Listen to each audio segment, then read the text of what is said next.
ಕನ್ನಡ ನೃತ್ಯ ಕಥೆ, ನೃತ್ಯ ಮತ್ತು ದೇವಿ ನಾಟ್ಯ. ಹಳೆಯ ಕಾಲದಲ್ಲಿ ಮಹಾಭಾರತ ಮತ್ತು ರಾಮಾಯಣದ ಕಥೆಗಳ ನಡುವಿನ ಒಂದು ಸಮಯದಲ್ಲಿ ಭಾರತವು ತನ್ನ ಸಂಸ್ಕೃತಿ, ಕಲಾ ಪರಂಪರೆ, ಧಾರ್ಮಿಕ ಆಚರಣೆಗಳಲ್ಲಿ ಅತ್ಯಂತ ಬೃಹತ್ ಮತ್ತು ಸಮೃದ್ಧವಾಗಿತ್ತು.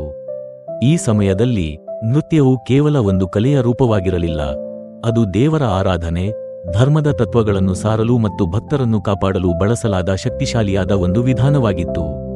ಒಂದು ಕಾಲದಲ್ಲಿ ಪಶ್ಚಿಮ ಭಾರತದಲ್ಲಿ ರಾಜಮಹದೇವನ ಗೌರವಮಯ ರಾಜಧಾನಿ ಇತ್ತು. ರಾಜಮಹದೇವನು ಮಾತ್ರವಲ್ಲದೆ ಅವನ ರಾಜ್ಯದಲ್ಲಿರುವ ಪ್ರಜೆಗಳು ಕೂಡ ಅತ್ಯಂತ ಧರ್ಮಪಾಲಕರಾಗಿದ್ದರು. ಅವರ ಜೀವನವು ಧಾರ್ಮಿಕ ವಿಧಿಗಳನ್ನು, ನೈತಿಕ ಮೌಲ್ಯಗಳನ್ನು ಮತ್ತು ಸೂಕ್ಷ್ಮವಾಗಿ ಕಾಲದಿಂದ ಕಾಲಕ್ಕೆ ಸಾಗಿದ ಪರಂಪರೆಯನ್ನು ಅನುಸರಿಸುತ್ತಿತ್ತು.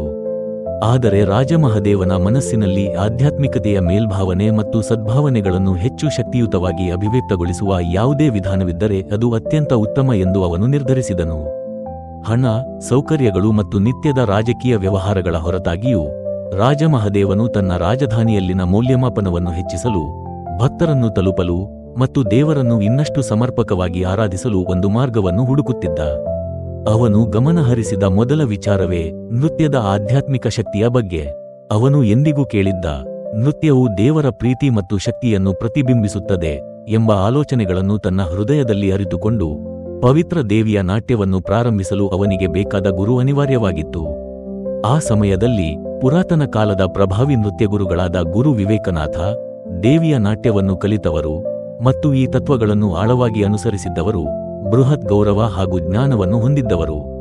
ಆದ್ದರಿಂದ ರಾಜಮಹದೇವನು ಗುರು ವಿವೇಕನಾಥನನ್ನು ಕರೆಸಿಕೊಂಡು ದೇವಿಯ ನಾಟ್ಯವನ್ನು ಪ್ರಾರಂಭಿಸಲು ಅವನು ಆಧ್ಯಾತ್ಮಿಕವಾದ ಮಾರ್ಗವನ್ನು ಅನ್ವೇಷಿಸಲು ತಯಾರಾದನು. ಗುರು ವಿವೇಕನಾಥನು ದೇವಿಯ ನಾಟ್ಯವನ್ನು ಆರಂಭಿಸುವುದು ಹೇಗೆ, ಅದರ ಹಿಂದಿರುವ ಉದ್ದೇಶ, ಅದರ ಆಶಯ ಮತ್ತು ಅದು ಹೇಗೆ ನಮ್ಮ ಆಧ್ಯಾತ್ಮಿಕ ಮನೋಭಾವನೆಗಳನ್ನು ಪರಿವರ್ತಿಸಬಹುದು ಎಂಬುದನ್ನು ಅವನಿಗೆ ವಿವರಿಸಿದನು. ನೃತ್ಯವು ಕೇವಲ ತಾಳಮೇಳ ಅಥವಾ ಶರೀರದ ಚಲನೆಗಳ ವಿಷಯವಲ್ಲ ಎಂದು ಗುರು ವಿವೇಕನಾಥ ಹೇಳಿದರು. ಅದನ್ನು ಮಾಡುವುದು ಒಂದು ದೇವತಾ ಪ್ರಣಾಳಿಕೆ. ಪ್ರತಿಯೊಂದು ಚಲನೆಯಲ್ಲಿಯೂ, ಪ್ರತಿಯೊಂದು ಹೆಜ್ಜೆಯಲ್ಲಿಯೂ ದೇವಿಯ ಸಂಕೇತವಿದೆ. ಪೂಜೆಯ ಪ್ರಕ್ರಿಯೆಯನ್ನು ಹೇಗೆ ಅನುಸರಿಸಬೇಕೆಂದು ಗುರು ವಿವೇಕನಾಥನು ಪವಿತ್ರ ನೃತ್ಯದ ಹಾದಿಯನ್ನು ವಿವರಿಸಿದನು. ಅದರಲ್ಲಿದ್ದ ವಿವಿಧ ಭಾವನೆಗಳು, ಶಕ್ತಿಗಳು ಮತ್ತು ಗಾಯನಗಳು ದೇವಿಯ ಕೃಪೆಗೆ ಸಮರ್ಪಿತವಾಗಿದ್ದವು. ದೇವಿಯ ಪ್ರತಿಷ್ಠೆಗಾಗಿ ಮಾಡಲಾಗುವ ಪ್ರತಿಯೊಂದು ಹೆಜ್ಜೆ ಭಕ್ತಿ ಮತ್ತು ಶುದ್ಧತೆಯನ್ನು ತೋರಿಸುವುದಾಗಿ ವಿವೇಕನಾಥನು ವಿವರಿಸಿದನು. ಅಂತೆಯೇ ರಾಜಮಹದೇವನು ತನ್ನ ಅರಮನೆಗೆ ಬರುವ ಭಕ್ತರಿಗೆ ನೃತ್ಯವನ್ನು ಹೇಗೆ ಆರಾಧಿಸಬಹುದು ಎಂಬುದನ್ನು ಪ್ರದರ್ಶಿಸಿದನು. ಹಗಲು ರಾತ್ರಿಯ ಸಂಪ್ರದಾಯ, ದೇವಿಯ ನಾಟ್ಯವನ್ನು ಹತ್ತಿರದಿಂದ ನೋಡಲು ಜನರು ಅತ್ಯಂತ ಹೆಚ್ಚಿನ ಅಭಿಮಾನ ಮತ್ತು ಅಧೀನತೆಯೊಂದಿಗೆ ಬರುತ್ತಿದ್ದಂತೆ, ಇಂತಹ ನೃತ್ಯವು ಕೇವಲ ಒಂದು ಕಲೆಯ ರೂಪವನ್ನು ಮಾತ್ರವಲ್ಲ, ಅದು ಸಾಮಾಜಿಕ, ಧಾರ್ಮಿಕ ಮತ್ತು ಹೃದಯದಿಂದ ಹತ್ತಿರವಾದ ಸಂಪರ್ಕವನ್ನು ಸಹ ಸಾರಲು ಮುಂದಾದಿತು. ದೇವಿಯ ನಾಟ್ಯವನ್ನು ಪ್ರದರ್ಶಿಸುವ ಮೂಲಕ ರಾಜಮಹದೇವನು ತನ್ನ ಪ್ರಜೆಗಳಿಗೆ ಅನೇಕ ಆತ್ಮೋದ್ಧಾರವನ್ನು ತಲುಪಿಸಿಕೊಟ್ಟನು.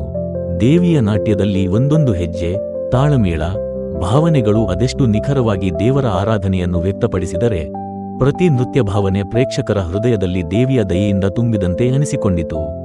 ನೃತ್ಯವು ತೋರುವ ಭಾವನೆಯನ್ನು, ಅದರ ಪ್ರಗತಿ ಮತ್ತು ಆಧ್ಯಾತ್ಮಿಕ ದೃಷ್ಟಿಯನ್ನು ಒಂದು ನಿರ್ದಿಷ್ಟ ವೇದಿಕೆಯ ಮೇಲೆ ಹಾರಿದಂತೆ ಹತ್ತಿರದಿಂದ ನೋಡಿದರೂ ಅದು ಎಲ್ಲರಲ್ಲೂ ದೇವಿಯ ಪ್ರೀತಿ, ಶಕ್ತಿಯ ಉತ್ಸವವನ್ನು ವ್ಯಕ್ತಪಡಿಸುತ್ತಿದ್ದಿತು. ಈ ರೀತಿಯಲ್ಲಿ ದೇವಿಯ ನಾಟ್ಯವು ದೇಶಾದ್ಯಂತ ಹರಿದಂತೆ ನೃತ್ಯವು ಧರ್ಮ, ಶಕ್ತಿಯು, ಕಲೆಯ ಉತ್ಸವವನ್ನು ಸಮರ್ಥವಾಗಿ ಸಾರಲು ಸಹಾಯವಾಯಿತು. ನೃತ್ಯವೇ ಕೇವಲ ಕಲೆಯ ಒಂದು ಪ್ರಕಾರ ಅಲ್ಲ, ಅದು ಜೀವನದ ಪ್ರಜ್ಞೆಯ ಮತ್ತು ದೇವಿಯ ಪ್ರೀತಿ. ಹೀಗಾಗಿ ರಾಜಮಹದೇವನ ರಾಜಧಾನಿಯಲ್ಲಿ ನಡೆಯುವ ಈ ಹಬ್ಬಗಳು ಮತ್ತು ದೇವಿಯ ನಾಟ್ಯವು ಭಾರತದಲ್ಲಿ ಪ್ರಾಚೀನ ಕಾಲದ ಅತ್ಯಂತ ಪ್ರಭಾವಿ ಆಧ್ಯಾತ್ಮಿಕ ಸಂಸ್ಕೃತಿಯ ಪ್ರತಿಕಾರಗಳಾಗಿದ್ದವು. ಈ ವಿಡಿಯೋ ನಿಮಗೆ ಇಷ್ಟವಾದಲ್ಲಿ ನನ್ನ ಚಾನೆಲ್ ಅನ್ನು ಲೈಕ್, ಶೇರ್ ಮತ್ತು ಸಬ್ಸ್ಕ್ರೈಬ್ ಮಾಡಿ. ಧನ್ಯವಾದಗಳು.